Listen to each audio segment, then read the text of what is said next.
Hello friends, welcome back to my channel. আশা করি সবাই ভালো আছো, আমিও খুব ভালো আছি। রণদীপের বাড়িতে সেই কাকু কাকিমা এসে গেছেন এবং এখন হচ্ছে তোমার ওদের মায়াপুর ভ্রমণের ব্লগ। এই ব্লগটা কি নিয়ে এলো না, মায়াপুর ঘুরতে যাচ্ছে। তার জন্য কি সকালবেলা মা রান্না করে ফেলেছে।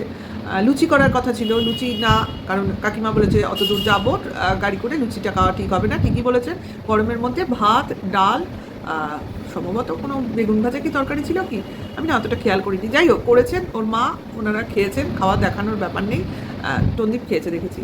যাই হোক, খেয়ে দিয়ে দুটো গাড়ি, একটা 7 সিটারের গাড়ি বুক করেছে এবং সবাই মিলে রওনা দিয়েছে। হ্যাঁ, বাবা অবশ্য করেই আজকে ওদের সঙ্গে গেছে, অর্থাৎ ফুল ফ্যামিলি উইথ কাকুর ফ্যামিলি।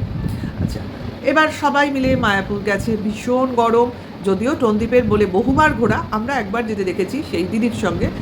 সঙ্গে আরও কিছু লোকজন ছিল, তারাও ভিউয়ার্স, যাদের কিনা ক্যামেরার সামনে আনেনি। এইবার আবার গেল, ভিউয়ার্সদের সঙ্গেই গেল, টন্দীপটা যায় ভিউয়ার্সদের সঙ্গেই। যাই হোক, সেখানে গেল। টন্দীপ মন্দিরে ঢুকলো না, কারণ গরমে সে আর ঢুকলো না। কতবার গেছে, আবার যাওয়ার কি আছে। মা বাবা কাকু কাকিমা ছেলে সবাই ঢুকলো এবং খুব গরম, ভীষণ গরম, সারাক্ষণ মুখ মুছে যাচ্ছে। গরম হবে না গরমকালে? তা এরা কি বাড়িতে তোমার এসিতে বসে থাকে? বাইরে বেরোবো, গরম হবে না? মেয়েরা বললে তবু মানা যায়, যারা কাজ করে না, বাড়িতে বসে থাকে যেসব মেয়েরা আমাদের মতো, তাদের কথা বলছি, তারা বললে তবু মানা যায়। বয়স হয়েছে, কাজ করি না, অফিসে চাকরি করি না, তারা যদি হুট করে কোথাও একটু ঘুরতে যায়, তারা একটু গরম গরম বললে তবু মানায়। কিন্তু এ তো ছেলে, এ তো বলে না আমি চাষি ফ্যামিলি থেকে এসেছি, আমরা খেটে খাওয়া ফ্যামিলি। তাহলে মাঠে ঘাটে থাকা ছেলেপিলের বেড়াতে গেছে গাড়ি করে, সেরকম তোমার ট্রেনে বাসে ঝোলার ব্যাপার নেই। গাড়িতে বসে বসে গেলাম, ওখানে গিয়ে একটু হেঁটে মন্দিরে ঘুরবো, তাতে এই বয়সে বলছে খুব গরম, হাঁপিয়ে গেছি। মানায় না, মুখে মানায় না জাস্ট। তারপরে আবার এরা নাকি ব্লগিং করছে, এনার্জিই নেই। ওদিকে দেখো, ইনসাইড আউটের সৌহার্দ্যকে কার সঙ্গে কার তুলনা করছি, কিন্তু বলতে হচ্ছে কেন ভাই বলো তো? ও ছেলে এও ছেলে, বোধহয় বয়সটা একটু এদিক ওদিক হবে। হ্যাঁ, সৌহার্দ্যর বয়স হয়তো ওর থেকে কমই হবে, তার খুব কম হবে না, মোটামুটি কম হবে। কিন্তু এদের এনার্জি লেভেল দেখো, সৌহার্দ্যের যেখানে যাবে ফুল মুডে থাকে, ফুল মুডে। সেখানে অর্পিত যদি বা একটু ক্লান্তি আসে, ছেলেটাকে সামলাতে হয় বলে, কিন্তু সৌহার্দ্য কিন্তু অল টাইম, সকাল থেকে রাত্রিরে শুতে যাওয়া অবধি, ওরা কিন্তু রাত্রে সমস্ত ভিডিও এডিট ফেডিট কিন্তু অল টাইম কাজ করতে থাকে ছেলেটা।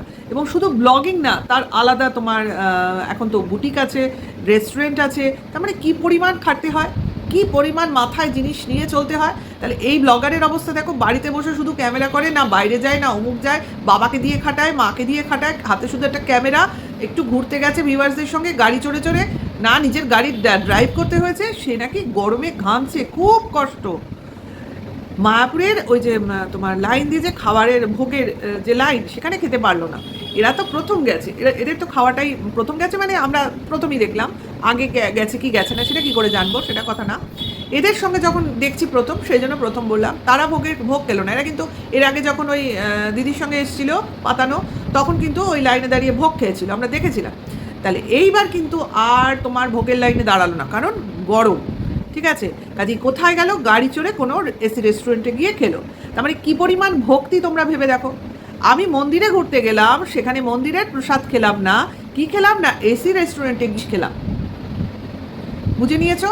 আচ্ছা, এটা সম্ভবত কবেকার ব্লগ তোমার স্যাটারডে ব্লগ, মানে যেদিন বিপত্তারিণী ছিল। আচ্ছা, তাহলে বোঝো এরা বোধহয় শনিবার নিরামিষ খায় নাকি, না মঙ্গলবারে শুধু নিরামিষ খায়। কিন্তু এরা কিন্তু আমিষ খেলো, মনে হয় খেলো, আমি ঠিক জানি না খাবারগুলো কী ছিল, ওর মা বাবা কী কী খেয়েছে জানি না, কিন্তু টন্দীপরা নিরামিষ খায়নি। যাই হোক, আর আর ওর মার তো আমার মনে হয় কোনো পুজো আর্চার ব্যাপার নেই, মানে নিরামিষ খাবো, কোনো ব্রত করব, এই ব্যাপারগুলো ওর মার মধ্যে নেই। তোমরা কি দেখেছো কখনো? আমায় বলো তো, কারণ আমি এই 10-11 মাস ধরে ওর মাকে সেভাবে কোনো পুজো আর্চা করতে দেখিনি। যদি কিছু উপোস নিরামিষ এসব খেতে হয়, সব কিন্তু টন্দীপ করে। ওদিকে টিনাকে করতে দেখেছি, এদিকে টন্দীপকে করতে দেখেছি। এর মাকে আমি কোনো কিছু করতে দেখিনি।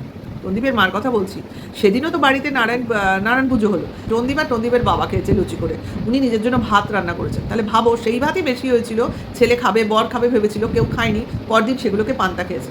তারপরে বুঝতে পারছো, এ ফ্যামিলিতে তোমার পুজো আর্চা উপোস টুপোস কোনো ব্যাপার নেই। আরে আমি করি না, আমি বাড়িতে প্রচুর লোক আছে, কেউ না কেউ করে ফেলে, তার জন্য কিন্তু আমার যদি একার সংসার হতো তাহলে কি আমার করতে হয়তো হতো, সংসারে কল্যাণে করতে হয় না? আমার মা আছে করছে, আমার যে বড় যা আছে করছে, বড় যা তো প্রায় শাশুড়ির মতো, এরম ব্যাপার। তাহলে সেই জন্য আমি করি না, আমার আর ছোটোরা কেউই করি না, বড়রা করে। এই হলো ব্যাপার। আর কি হলো তোমার, যেটা বলছিলাম, এসি রেস্টুরেন্টে খেতে গেল, তারপর খেতে খেতে নাকি ঘেমে গেল। তোমরা পুরোটা ফলো করো। খেয়ে ফটো টোটো শ্যুট হলো, তারপর কি হলো, বাড়ি চলে এলো সবাই মিলে। বাড়ি চলে এলো, তারপর আবার ড্রেস চেঞ্জ করে বলে আবার বেরোবো। আবার বেরোবে? আমি হচ্ছে কী হলো, এটা কি পরের দিনের ভিডিও চলে গেল?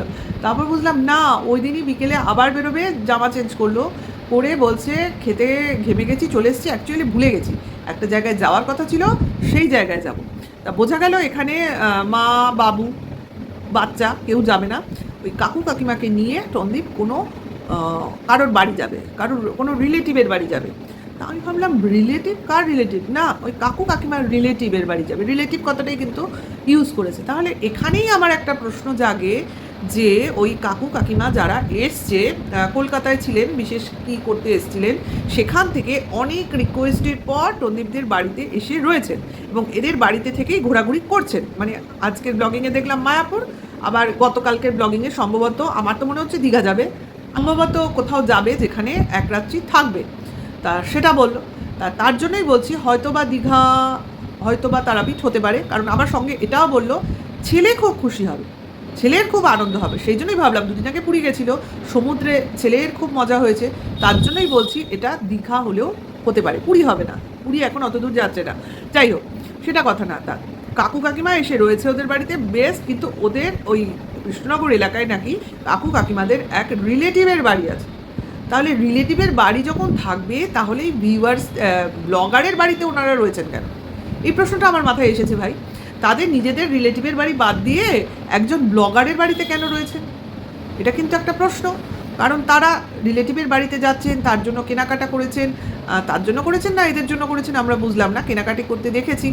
হ্যাঁ, কাজে কী ব্যাপার, এটা পরিষ্কার করে আমাদের দেখালো না। রিলেটিভের বাড়িতে যে গেল, তাদের মুখ না দেখা, তাদের বাড়ি গেল, বসলো, গাড়ি থেকে নামলো, উঠলো, কিছু দেখায়নি, ঠিক আছে? গাড়ি চলেছে এইটুকু দেখিয়েছে। তারপর আগে কেনাকাটি করেছে না পরে কেনাকাটি করেছে সেটা বোঝা গেল না। ওই বেরালাম, কিনলাম, গাড়ি চললাম, আর বাড়ি আবার ঢুকে এলাম। এবার রিলেটিভের বাড়িটা কোনোভাবেই দেখানো হলো না। তা এইখানে আমার একটাই প্রশ্ন মাথায় এসেছিল, যদি রিলেটিভ এখানে থাকে তাহলে কেন ব্লগারের বাড়িতে রয়েছে, 1 নম্বর। আর 2 নম্বর হচ্ছে, এই রিলেটিভটা কে যাকে দেখানো গেল না? তা ওই পাতানো দিদি নয় তো? আমার জানি কেন মনে হচ্ছে রিলেটিভ বলছে, অথচ দেখালো না। না দেখাবার কোনো কারণ নেই, যে এই তো আমরা এসে বসলাম, রিলেটিভকে না হয় না দেখালাম, ঠিক আছে? এ তো আর টিনার ফ্ল্যাট নয় যে আমরা কোনো সোশ্যাল সাইটে তার বাড়িটা দেখতে পাবো। একটা দেওয়াল দেখালেও কিছু ব্যাপার ছিল না, সোফা দেখালেও কিছু ব্যাপার ছিল না, কিছুই দেখালাম না। তাহলে এটা কি সেই পাতানো দিদির বাড়ি যার বাড়িতে নিয়ে যাওয়ার কোনো ইনভিটেশন পেয়েছিল? হতেও পারে। আবার কিনা আগামীকাল, মানে আজকেরই কোথাও ঘুরতে যাচ্ছে, অর্থাৎ সানডেতে কোথাও ঘুরতে গিয়েছিল, সেখানেও সেই দিদি যাবে কিনা এটাও একটা কোয়েশ্চেন মার্ক। দেখা যাক, সবই দেখা যাক। যদি ওদের রিয়েল লাইফে উঠে আসে, তাহলে আমরা সত্যিটা জানতে পারবো। এগুলো কিন্তু সবই আমার অনুমান, আমি অনুমান থেকে বলছি। এক একটা জিনিস দেখায়, সেটার উপর অনুমানের ভিত্তি করে আমি আমার দর্শকদের সামনে আমার কিছু প্রশ্ন, মনের জিজ্ঞাসা তুলে ধরি, ঠিক আছে? তার থেকেই বললাম। আর ওই যে বললাম দীঘা, ওই একমাত্রই পয়েন্ট যেটা ছেলেটা খুশি হবে, এতে আমার মনে হয় ওকে। আর রিলেটিভের বাড়ি যখন রয়েছে, কেন ব্লগারের বাড়ি? এটা কিন্তু খুব বড় প্রশ্ন, এটা কিন্তু বিশাল বড় প্রশ্ন আমার কাছে। যাই হোক, ওনারা প্রচুর কেনাকাটা করে আনলেন, যেটা নিয়ে দেখাচ্ছিলেন খুলে খুলে ভদ্রমহিলা, খুবই ভালো, কোলামনের মানুষ, খুলে খুলে দেখাচ্ছেন। কাকু বসে রয়েছেন, কিন্তু টনদীপের মা সিঁড়িতে বসে রয়েছে, একজন ভদ্রলোক বসে রয়েছেন, তার সামনে যেভাবে শাড়িটা তুলে বসে রয়েছেন, জাস্ট দৃষ্টিকটু লাগছিল। তোমরা দেখো কতটা সামনে বসে রয়েছেন, শাড়িটা তুলে পায়ের বেশ খানিকটা ফাঁকা অংশ দেখা যাচ্ছে। আমি বলবো না উনি বয়স্ক মহিলা, যে এটাকে খুব নির্লজ্জতা অমুক তমুক, কিন্তু এটা হলো ভদ্রতা, যে আমার বাড়িতে একটা লোক আসছে, তার সামনে আমি কিভাবে উঠবো, কিভাবে বসবো, অন্তত জামা কাপড়টা ঠিক করে বসবো, এটা হলো আসল কথা। ওনারা কিছু মনে করবেন না, ওনারা ভালো মনের লোক, আমরা বুঝে নিলাম। কিন্তু সেখানেও আমার খটকা লাগছে, নিজের রিলেটিভের বাড়ি ছেড়ে কেন ব্লগারের বাড়ি? ওকে, আমি বুঝিয়ে দিতে পারলাম যে ভালো একদিকে মনে হচ্ছে, আবার সন্দেহ হচ্ছে, এই জন্য ভালোটা পুরো মানে খোলা মনে বলতে পারলাম না। কিন্তু এরা ভদ্র বোঝা গেল, কথাবার্তা কম, মার্জিত, মুখে সবসময় মিষ্টি হাসি। এটাও কিন্তু একটা বিশাল সন্দেহের বিষয়। অনেকে কিন্তু খুব মুখে মিষ্টি দেখায়, কিন্তু ভেতরে অনেক কিছু থাকে। কাজে আমার তো মনে হয় যারা খুব পরিষ্কার মুখে সব কিছু বলে দেয়, তারা বেশি সহজ সরল। আর যারা মুখে চেপে মনে চেপে আর কি মুখে মিষ্টি হাসি দেয় তারা কিন্তু খুব প্যাচালো টাইপের লোক হয়। যাই হোক, এই বিষয়ে আমি বেশি মানে বিস্তারিত না বলাই ভালো। আমার যেটা মনে হচ্ছে দৃষ্টিকটু সেটা আমি তুললাম। আর অবশ্য করেই আবার আমরা ইনভাইটেশন পেলাম নেক্সট ব্লগ দেখার, কোথায় যাচ্ছি এটা দেখার জন্য ওয়েট করে আছি অবশ্যই। ঠিক আছে, তা টন্দীপের এখন কন্ট্রোভার্সিটা বন্ধ আছে, বাইরের লোক বাড়িতে আছে না, ওই জন্য এখন কন্ট্রোভার্সিটা হচ্ছে না। কিন্তু ব্যাগ গোছানো হলো একটা, সে একটা ব্যাগে নিজের জিনিস ঢোকালো, ছেলের জিনিস ঢোকালো, মার একটা শাড়ি মনে হয় ঢুকিয়ে দিল। বাবার জিনিস কোথায়? বাবা যাচ্ছে না, একবারও উল্লেখ করলো না। অথচ আজকে যাবে বলে বাবা মা সবাই যাব বলেছে। তাহলে মনে হয় কালকে বাবা যাবে না, মানে আজকে আমরা দেখব বাবা মনে হয় যায়নি রবিবার, দেখা যাক। কারণ বাবার প্যাকিং, বাবা যাবে কি যাবে না এসব কোনো উল্লেখ করলো না। খুব মানে ট্যাক্টফুলি জিনিসটা ওপর দেখিয়ে ছেড়ে দিল। যে করছে টন্দীপ, কন্ট্রোভার্সি করতে পারছে না, ওদিকে কত কন্ট্রোভার্সির তোমার কি বলে জিনিস চলে যাচ্ছে ওর চোখের সামনে দিয়ে, জমিয়ে রেখেছে। পরে এরা চলে গেলেই ও শুরু করবে। ঠিক আছে, ভিউজটাও ডাউন যাচ্ছে, কিন্তু ঘোরা বেড়ানো দেখি কি ভিউজ আপ হবে কে জানে। আমি তো দেখলাম মানে স্যাটারডে ভিউজটা খুবই কম হয়েছে, দেখা যাক একদিন পর কতটা দাঁড়ায়। ভিডিওটা এখানেই শেষ করি, ভালো লাগলে লাইক কমেন্ট শেয়ার করো, নেক্সট ভিডিও ওয়েট করো, নতুন হলে সাবস্ক্রাইব করে আমার পাশে থেকো। আর এখনকার জন্য এইটুকু, টাটা বাই।